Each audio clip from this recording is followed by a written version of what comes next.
Welcome to Mediterranean Fire. As the fire of the sun makes life possible, Mediterranean Fire creates connections with entities and cultural people to make life rich and meaningful. Today, we have with us Izehbi and Namdi, a very, very special person from a very special family in the history of Detroit. And um, she is a member of the Namdi family who own three art galleries in Detroit and other places.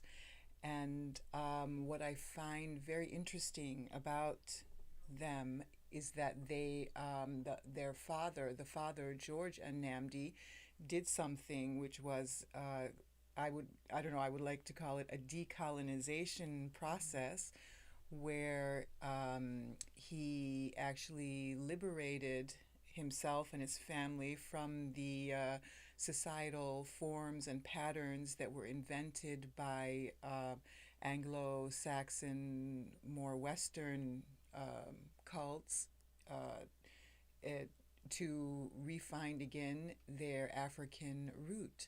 And we're going to talk about this also in relation to their art gallery, which exhibits a lot of, from what I've seen, African American and African art, as well as our collaboration together, which also stems from my own going back to the root um, um, impetus. And I'm going to introduce you to Izehmi and Namdi, and she's going to tell us also about her current project. Yes, thank you, Biba. It was a pleasure actually collaborating with you on the refugee project because it allowed us to actually extend our reach within the the diaspora, or some people call it the BPOC today, Black Indigenous People of Color, Oh, I like where that. we have an array of individuals or cultures that sometimes get lost within the Western concept. And so when we talk about how the gallery was birthed, if you will, it was birthed through the mental health and mental wellness of of the community, and it was to ensure that we, as African Americans, were preserving our cultural heritage, and then that in turn provides a preservation of legacy, if you will. And so this is an important psychological concept because with art we sometimes the mental impact that art has is extremely subtle on the psyche, and we can not realize the impact that it is having upon us as an individual and as a culture as a whole, until we see it kind of manipulated to become another construct, or manipulated to erase ourselves. And by self, I mean our cultural overall, our full diaspora. And so our exhibitions, what we try to do is we try to introduce and propel artists, starting, as I mentioned, focusing on African American artists. However, we do work with artists of the whole BPOC movement. And currently, we're introducing an artist, a Haitian artist out of Miami, Stephen Albright, and his work is charcoal, coffee, and mixed media and collage.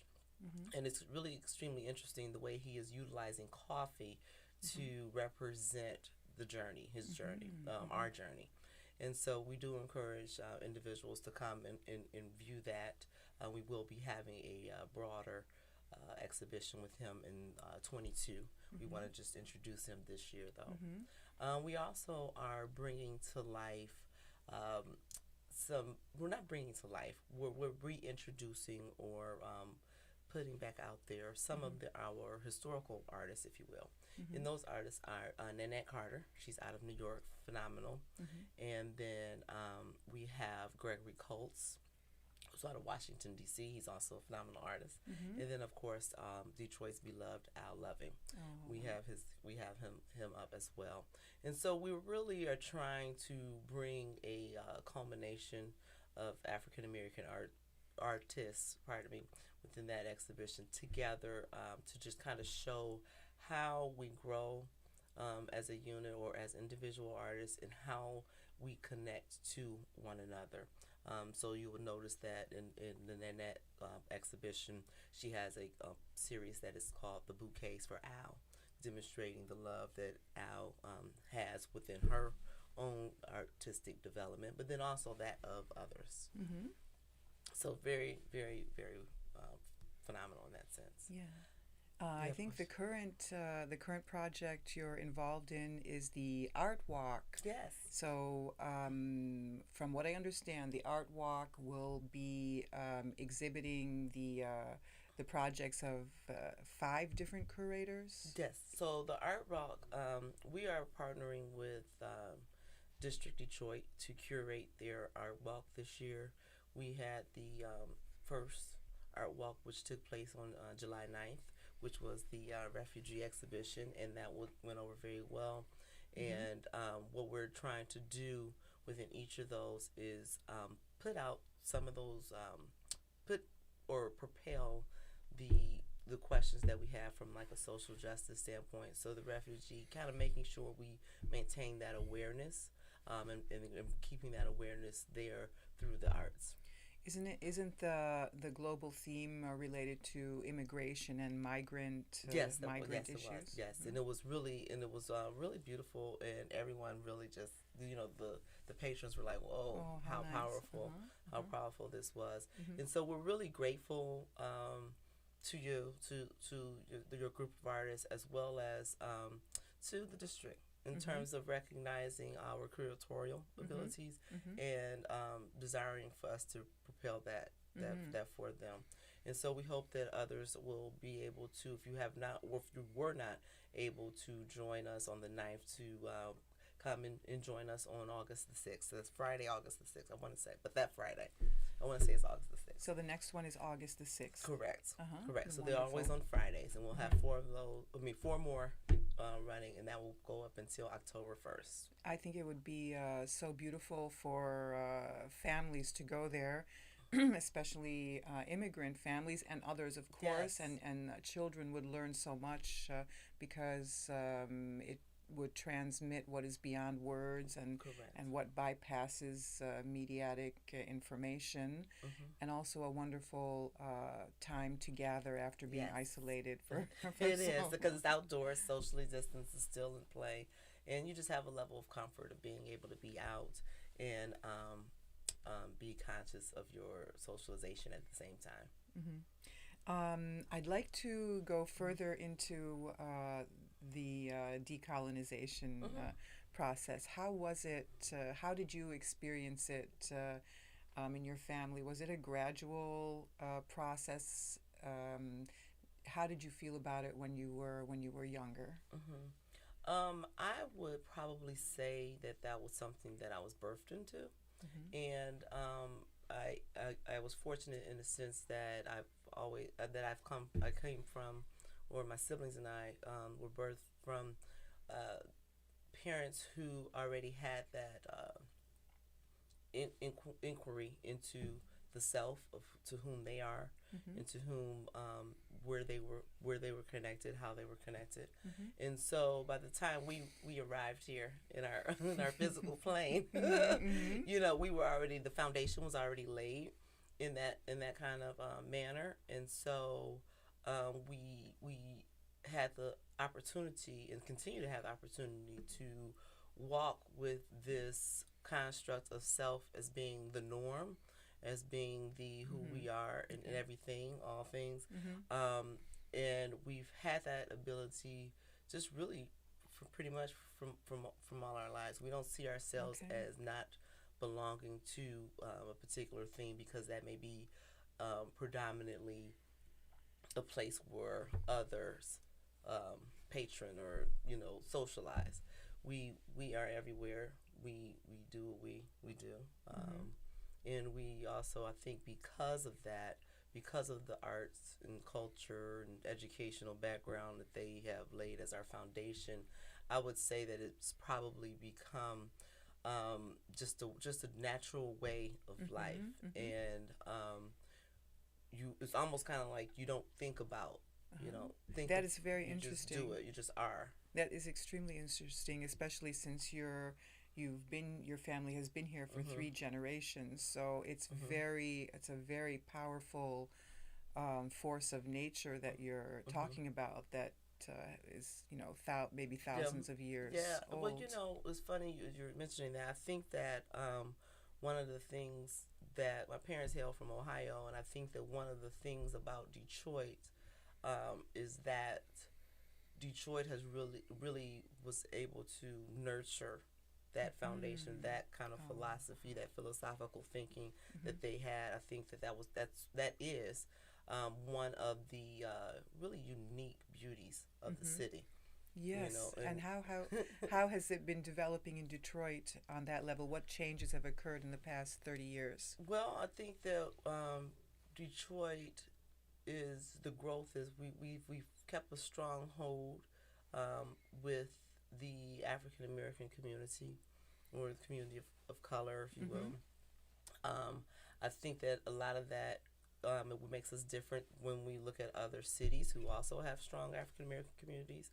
Is that we really have a power here that is really kind of different than other cities. So yes, there may be African American mayors other places, but ours is kind of a power that's a full on. It's not just a municipality thing. It's like it goes down into the people, and that's something that that can kind of be missed in other cities. And I think that as we transform, as we continue, meaning the city continues to develop from a real estate development standpoint and begin to expand our neighborhoods, I think that now we just move into the importance of ensuring that we are there, but we're nurtured. We understand what's happening because change is inevitable, and with change comes a level of disruption.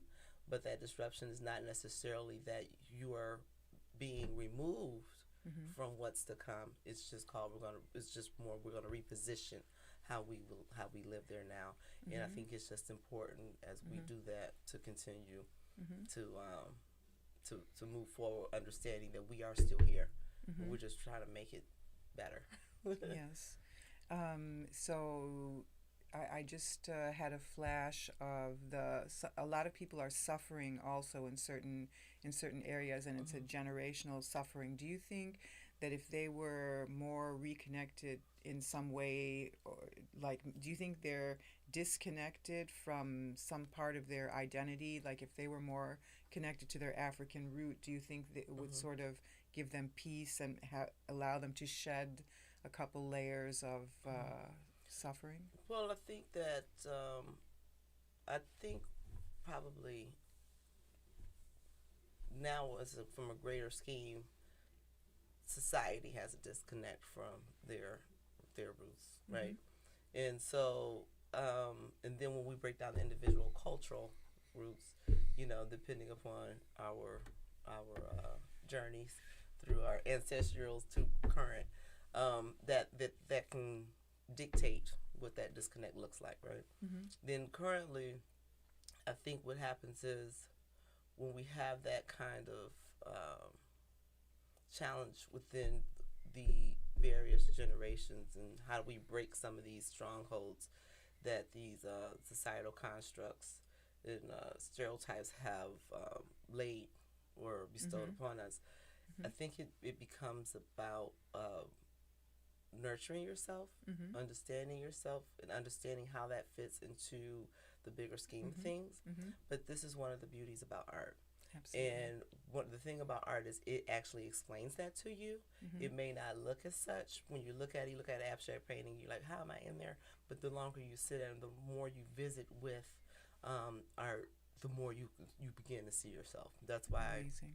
I highly encourage individuals to go to the cultural institutions just to browse and to do it numerous times. You don't have to do it one time, right? Mm-hmm. You do it numerous times. You are listening to WJZZ and watching also WJZZ Cool TV, the coolest station in the world.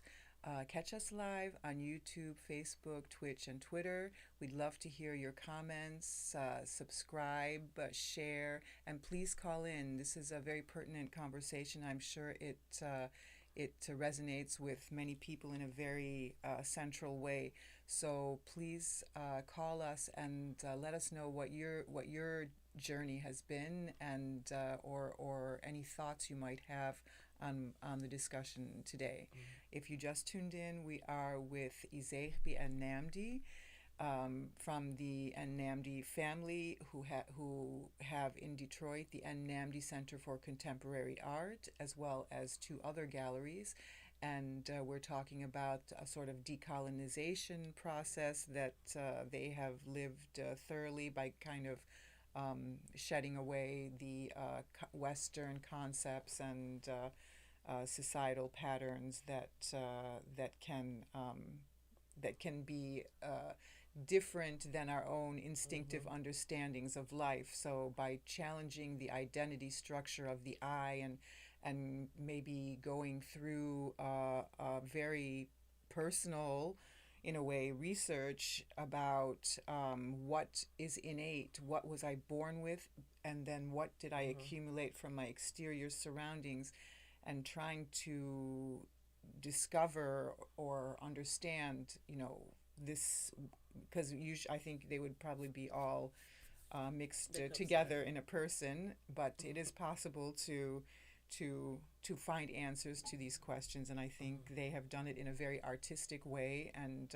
they are dedicated to the artists of Detroit and art as a force for spiritual development and Mm-hmm. healing.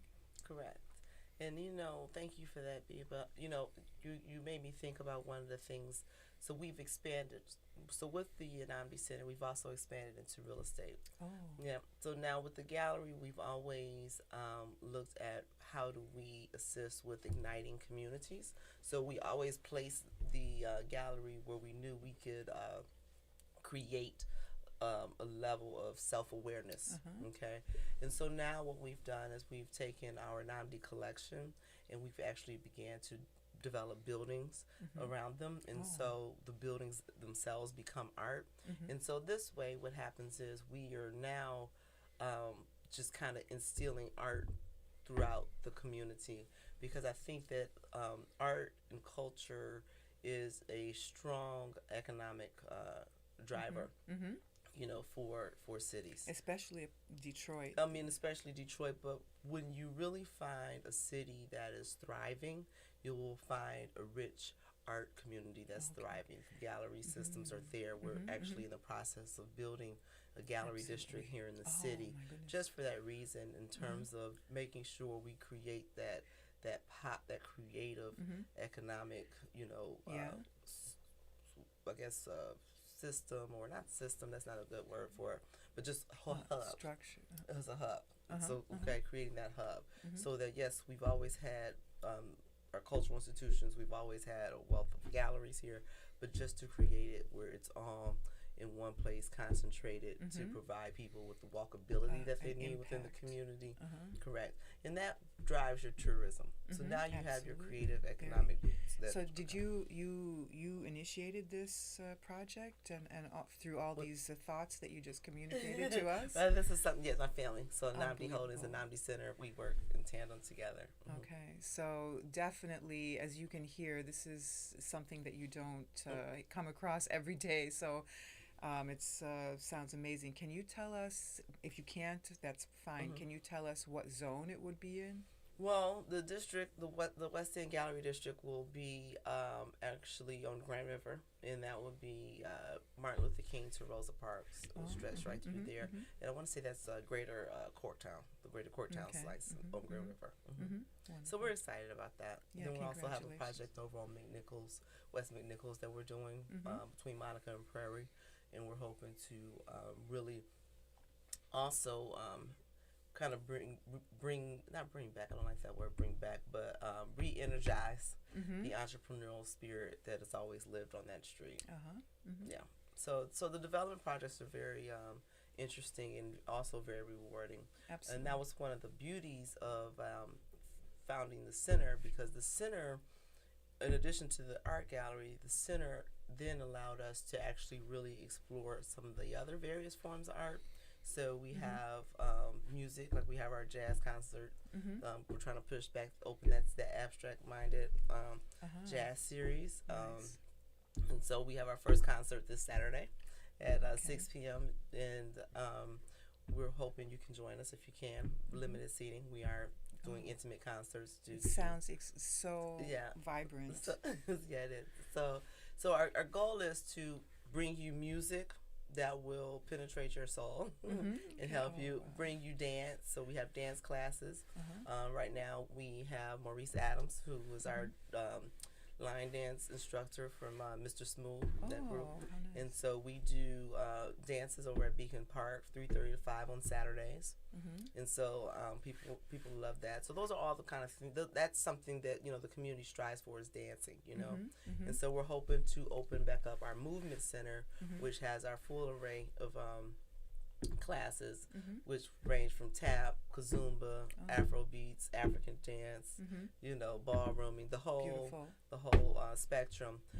So that's been able to take place, and then we've also been able to begin to nurture our meditation series. So we have Sankofa sound meditation, so we do sound baths.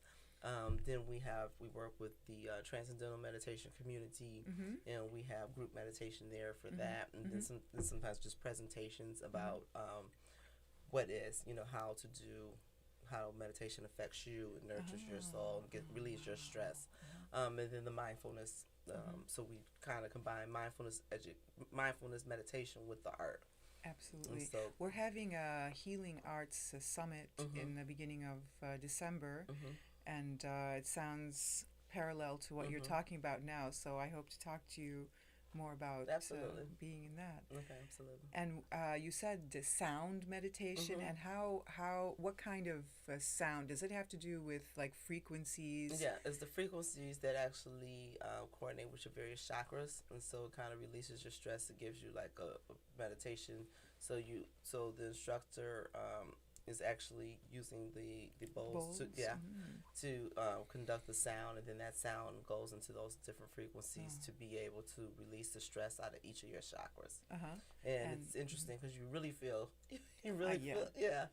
You're there, you're like, I'm not doing anything but laying here, but you feel so like you just had a workout or something when you finish. Yeah, it's really good.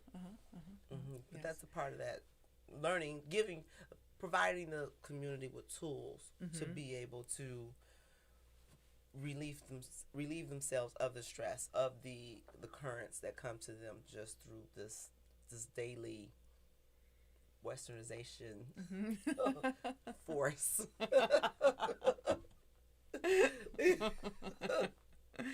This other artwork.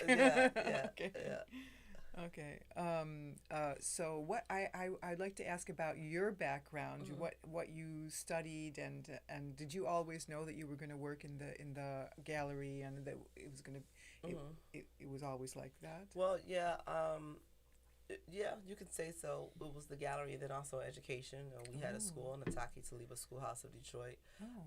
I realized quite some time ago that part of my principles and values in life is the preservation of legacy, and I feel as if that it is a part of my duty, but not like it's thrust upon me, to preserve that which was built by my parents, to keep that going, because when you're living that, you can see the impact that it has on just everyone, not just your family, but the community and beyond. And so it almost becomes a shame to not ensure that that's done. Absolutely. You remind me a little bit, but in a different way, in a completely different energy, of the flamenco dynasties in Spain, where I was, because they were families, and the dancing and singing and guitar playing would happen from generation to generation,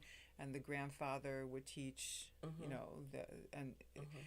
But of course, they're dissipating, and there's only maybe a couple left right now. So, I mean, people like you who have managed to not get, you know, bulldozed over by the westernization. No, I understand. You know. Well, we're 40 years in it. You know, the school, we still have the service provider, but the school was 78 to 16, 2016.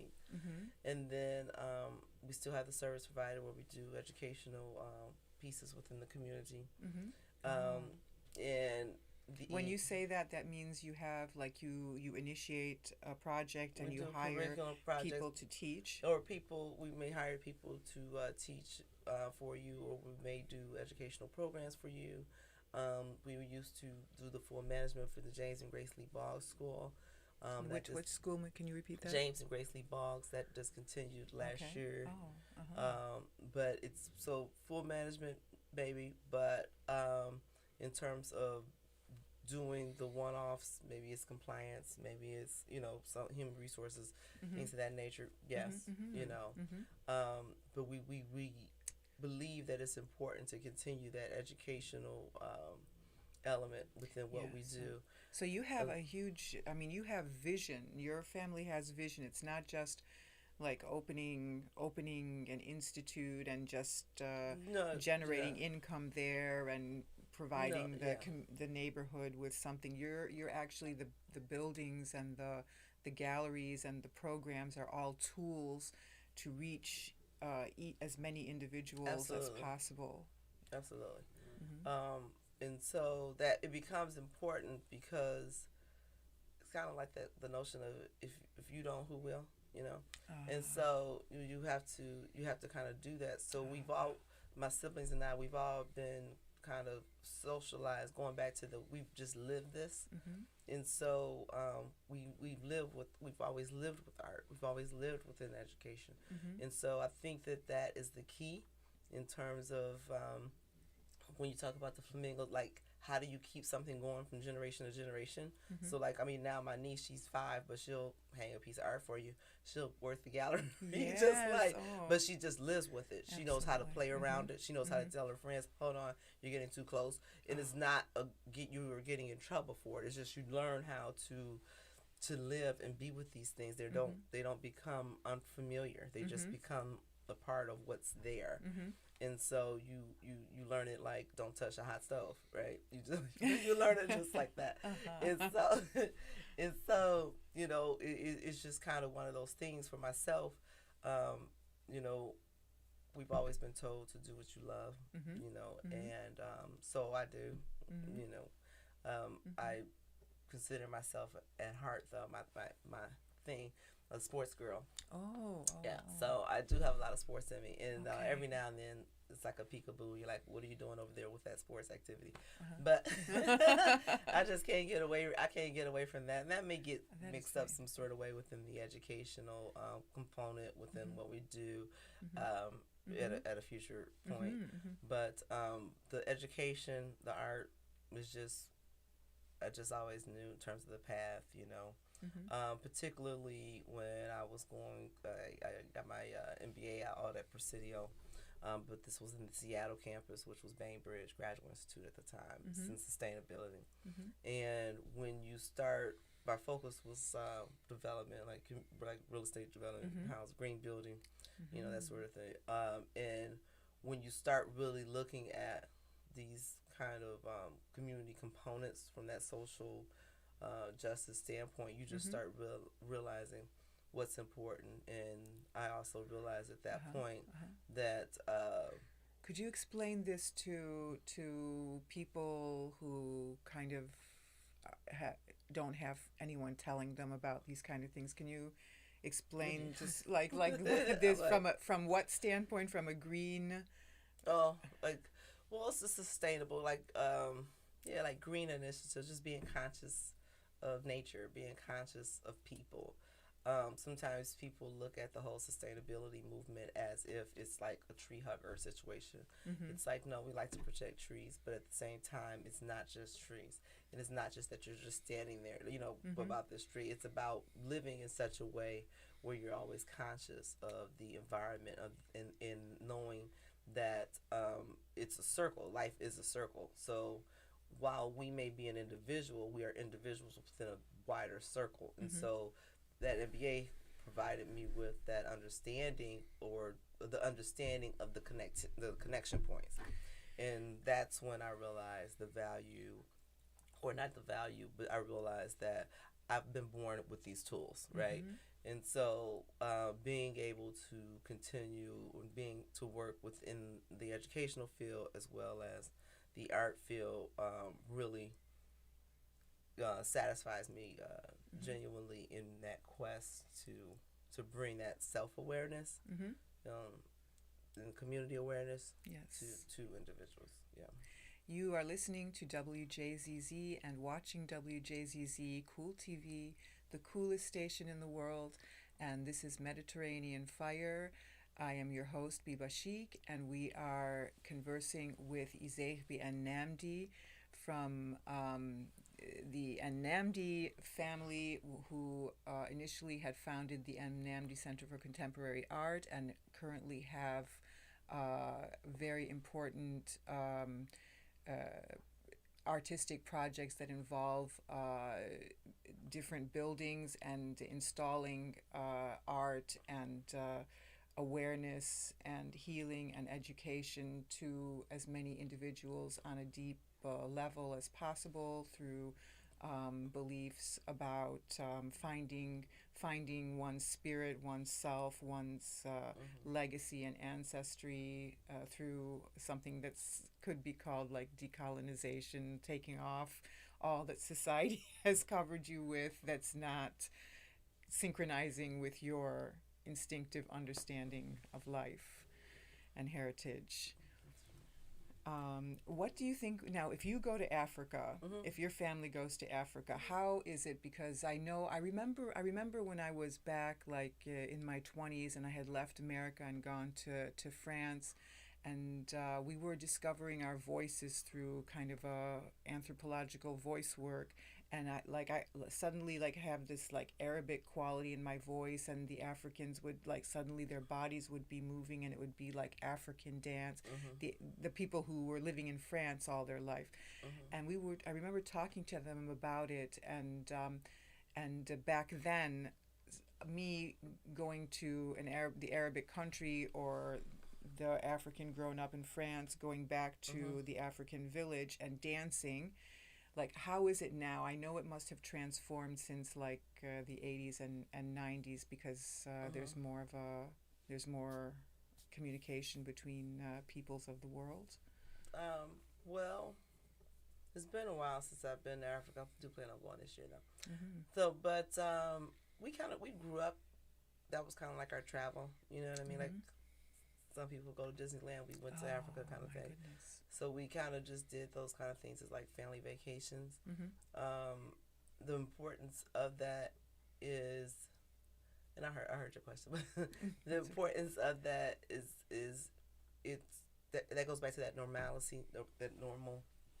You just start learning more about yourself. Absolutely. But it wasn't just Africa. It was France. You know, when I was 13, I stayed over there for the month, for the summer, and that's when I got to see that variation between southern France, northern France,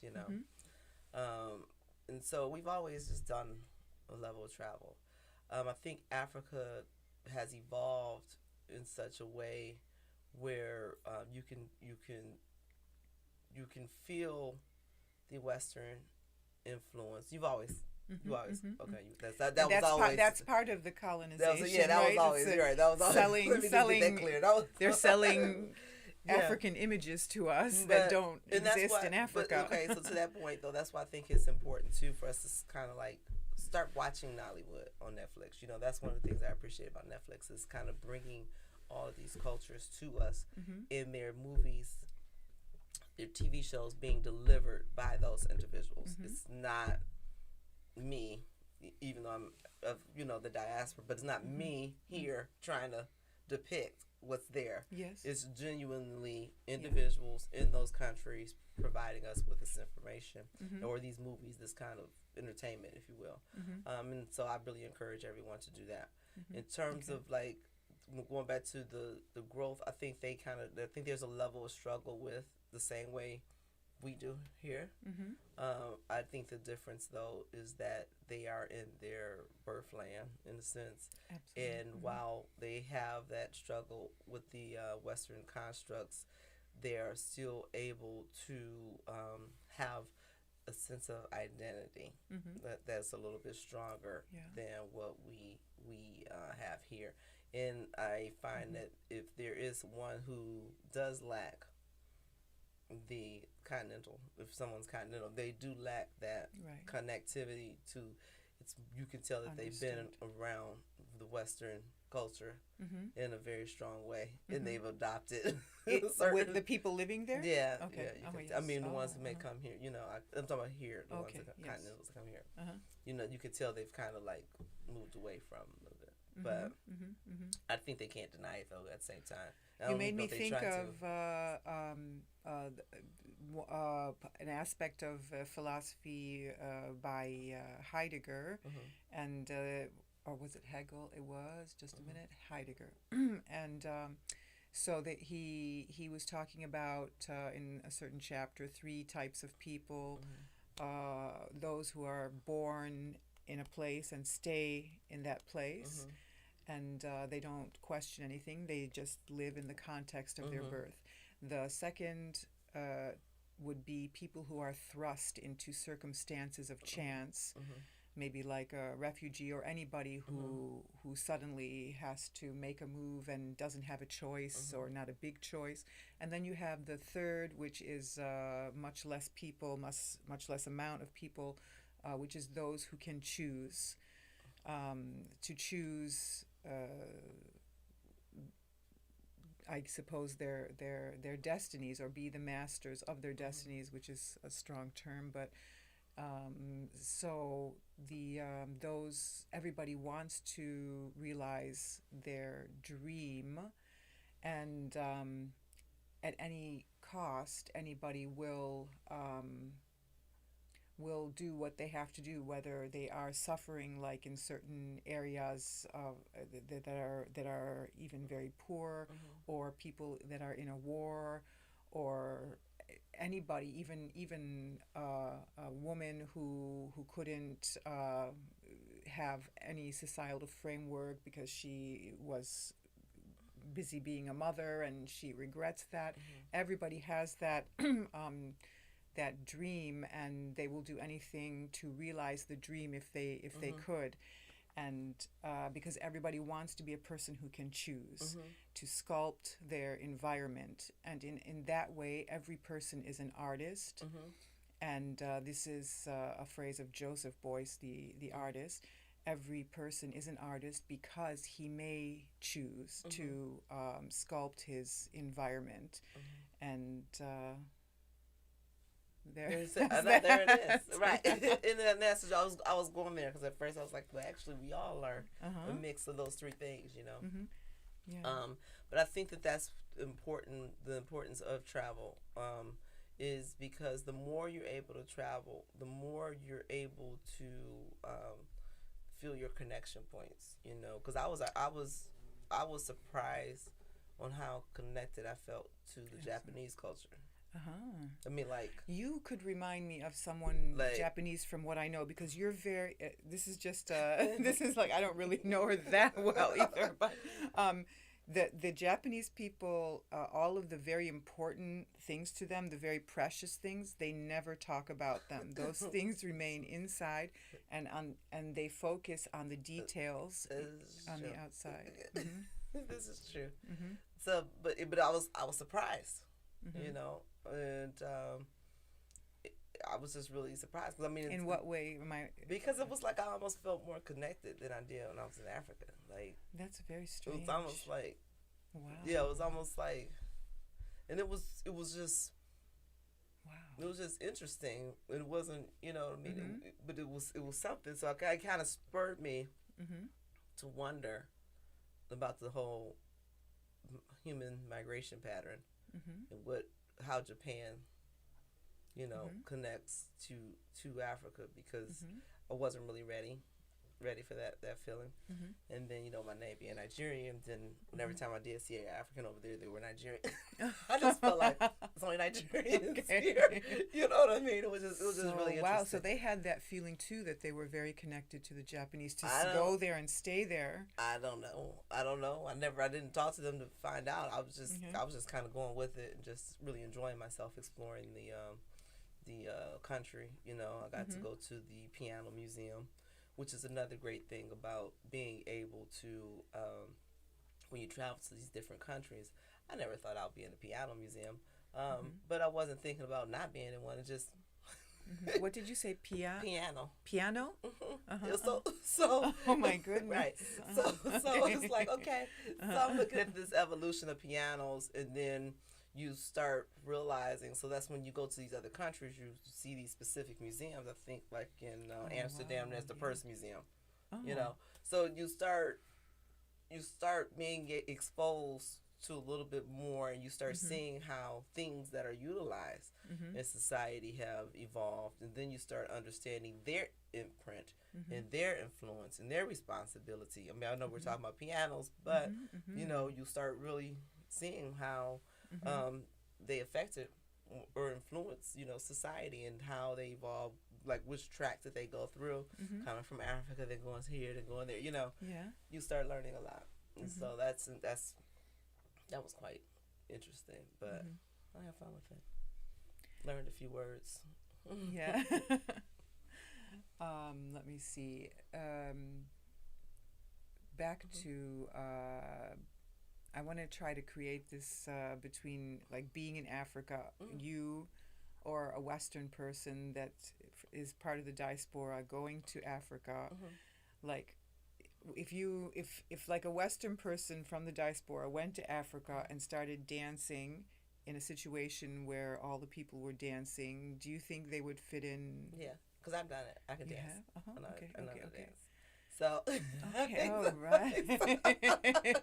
I think it's important, though. I think that's a part of when you're here in America. Here, I think that it's important to learn dance, food, music, Mm-hmm. just any kind of customs or Yeah. traditions. Uh-huh. It's important to learn those kind of things about your cultural past. Yeah, what would you tell people from all different heritages, especially the ones that are, first, second, and third generation immigrants here? What would you? First and foremost, I would say you make sure you know that language. You make sure you Oh. maintain that language. I've run into that the generations that were born here and they don't know their language. Know your language, Mm-hmm. because that's your language, and you want to be able to go home. And when you start losing the language, when the people of that particular culture begin to not know how, or Mm-hmm. they're unable to speak and Mm-hmm. communicate that language, that Mm-hmm. language then begins to disappear. I did that. And I went to, when I understood Arabic, but I mhm, never really wanted to speak when I was growing up. mhm, But then when I went to Lebanon, I started getting the muscles in my mouth to be able to say mhm, the words, and it's very important. I awoke and developed the language. And of course, it synchronizes very well. It balances a lot of Mhm, emotions. mhm. It does a lot. And Yeah, okay, and what else it's do you very tell them? important. Yeah. So the language is first. That's just first and foremost. Always kind of do a visit. Even if it's that you say, I'm gonna go back every 3 years, every 5 years. Just always Mm-hmm. have your like rotation Mm-hmm. on touching base back Have the courage to do it. It's. to I think yeah. you'll be pleasantly surprised. Absolutely. And then the other piece is embrace what the culture is about. Embrace. Don't push aside because African dance may not be our traditional style of dance here. Don't push aside African dance traditions because of that, right? Mm-hmm. Because what you're gonna find is not just Africa, but with Lebanon, regardless, wherever it is, what your dance, you're gonna find they all kind of start looking alike, right? And then that's how you also start recognizing yourself in others, and you start seeing yourself within that circle of how the universe operates, right? And so that's where that importance becomes at play. Understanding food. Know your food. Know how to cook one meal. just one. You don't have to have the whole thing now. Just get one. You know what I mean? Because it's gonna help you. You know, particularly like if it's a bread or something like a baked good, something just just know something.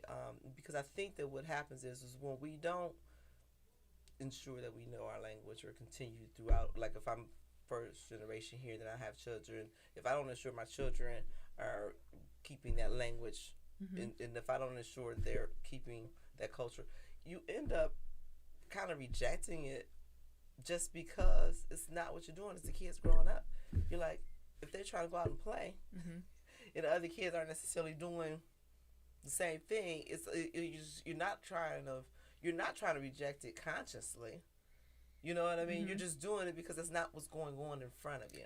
And also, there are different. I think our experiences have different intensities to them, and we do have our Western glasses off, and it takes time to take them off, and we like energies enter us that we've never felt before when we are in the presence or surrounded or in another country.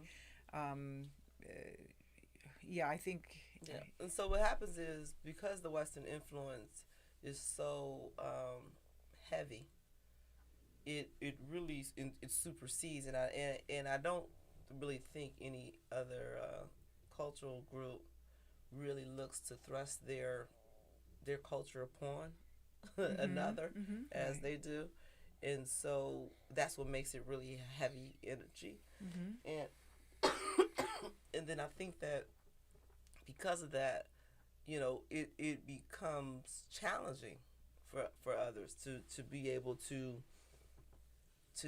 embrace themselves, and not that they don't even want to. But let's bring it back around. That is one of those things where art becomes important, because art allows you to see yourself within all of these constructs. So what happens then when how does art allow us to see ourselves? So if somebody's standing in front of a painting, William Burroughs says it's not me looking at the painting, it's the painting looking at me. Right, so it's like a mirror in a way. And even if you imagine in a way when you're standing in front of a painting, even imagine that it's a mirror, and so it becomes. It's like it goes back to when I was saying when you start sitting with it, you start seeing yourself, right?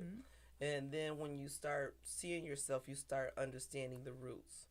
And so one of the things, and one of the reasons why it becomes pertinent that the Namdi family continues to maintain this platform is so that the historical impact and influence that Africa has had in the arts and continues to have within the arts is maintained.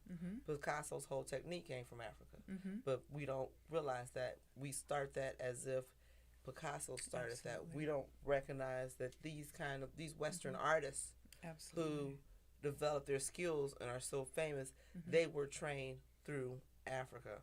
They weren't trained, they did not set the tone, Africa did. And so it becomes important for us to understand that, because then we too have to understand that is very important for us to understand how we have actually influenced this particular field, if you will, this particular creative industry, so we have to make sure of that. And now you see kind of an influx on the focus on African artists.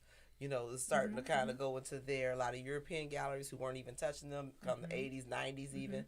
European galleries are now just beginning to deal with the African artists in a stronger sense. I'm not saying no one did, but I'm just saying they didn't. At the same time, I mean, you probably only seen that probably kick up about last 10 years to a level of, and that's why you also see how some of these paintings have grown so astronomically. Oh, You know, wow. so there's a balance we have to do because there's also an exploitation that can occur within art, Yes. and so we have to also ensure that we're not allowing ourselves to be exploited. Okay. We have 5 minutes, and I would like to invite the public to visit the Nnamdi Center and to go to the art walk near the Fox Theater. It's all a covered space, and you can walk through it and experience the big artistic experience that's there. And go to the website, which is nnamdicenter.org. And I'd like to finish with this message of exploitation in art. If you could We tell just us want to about make sure we safeguard our culture, and particularly through the arts, so so that we're not exploited. Historically we have been, and the arts is and it's kind of like it's archival. It functions as an archival function. Yes. And because it does that, Traces time. And what's going on within society, and so this is our form. This is our space of being able to tell our story, and so it becomes important to ensure that that story is not done from that exploitation space. Is done from that pure space, to maintain that knowledge, because that's how history then gets screwed. Absolutely. And then now we're trying to figure out how we ended up in one space and not the other, that kind of thing. Yes, and the younger generations also are exploited in a way, because they are fed with a kind of information that then they'll have to grow up, and then they'll have to go through the decolonization process, because then they little by little they start understanding that the information was kind of I hate the word manipulated, but something like that. Yeah. So I just wanted to thank you, Biba. This was a very rich conversation, and I appreciated you for thinking of us to join you today. We'd love to be back whenever, but thank you. Yes, it was a pleasure and an honor to have you here, and we'll be following your amazing movement-based projects in art, and thank you so much for what you're doing. I'm sure everybody's so thankful right now for what they've heard, and we'll be thinking about what you've told us, and thank you so much. All right. You're welcome. I think we're still